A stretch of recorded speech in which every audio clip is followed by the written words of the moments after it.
Society છે? આ Jamnanagar society છે, વિસ્તારમાં આવેલી, વોર્ડ નંબર 29માં આવે છે.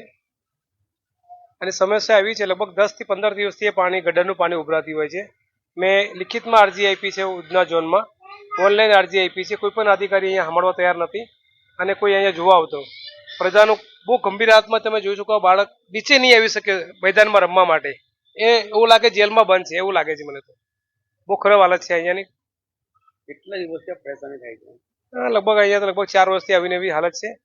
અને આ છેલ્લા 10 દિવસથી પાણીનું બહુ ગંદુ વાતાવરણ છે કે બધું બહાર જ નીકળે છે, કોઈ પણ અધિકારી જોવા નથી આવતું.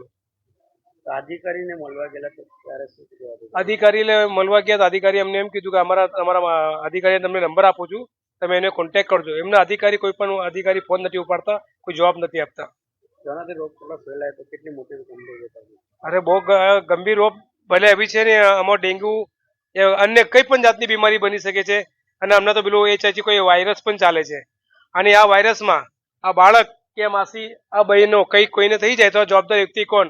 અહીંયા સ્થાનિક કોર્પોરેટર કે અહીંયાનો સ્થાનિક MLA કે સંસદ એ અધિકારી? કોઈ જોવા નથી આવતું બાપુ. ખાલી વોટ લેવા આવે છે અને જ્યારે એમની જરૂરત હોય ત્યારે એમની મિટિંગમાં બોલાવે છે અને આ લોકોને લઈ જાય છે. અને અહીંયા પ્રજા પણ એવી છે કે એને સમજ નથી પડતી. એમને લાગે ભાઈ અમારા માટે કોઈ આવે છે, જાય છે. કામ કરવા કોઈ આવતું નથી અહીંયા. કોર્પોરેટર કોણ છે અને કેટલો વખત કોર્પોરેટર રજૂઆત કરવામાં આવી? આ લોકો વારાઘડી કોર્પોરેટરને રજૂઆત કરતા જ સ્થાનિક લોકો અહીંયાથી. અને મને જ્યારે રજૂઆત કરી સવારમાં 6:30 વાગે, અહીંયા સ્થાનિક ભાઈ હતું ઓડિશાવાસી, એમને કીધું કે ભાઈ અહીંયા અમારા વિસ્તારમાં બહુ ગંદુ પાણી આવે છે, તમે આવો.